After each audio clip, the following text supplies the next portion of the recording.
Невладините бараат стари правила повторно да важат. Бесплатни прегледи и бесплатно породување за жените кои не се здравствено осигурени од годинава нема, а од Сдруженијето за еманципација на жените повикуваат да се врати програмата и Министерството за здравство повторно да усвои буџет за такво нешто, без разлика на статусот на здравствено осигурување на пациентките.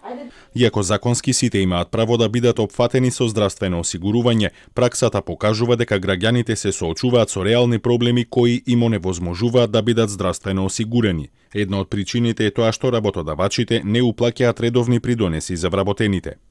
Решението на Министерството за здравство да скрати пари наменети за бесплатни прегледи и породување на бремени жени без осигурување не се коси со законот, велат од Сдруженијето на матични гинеколози.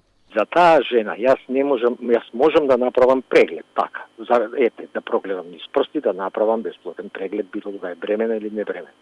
Меѓутоа, нити можам да дадам рецепта, нити можам да дадам за упат за секундарно терцијално здравство. Според нашето законодавство, секој граѓанин на Република Северна Македонија мора да биде здравствено осигурено по било кој основ.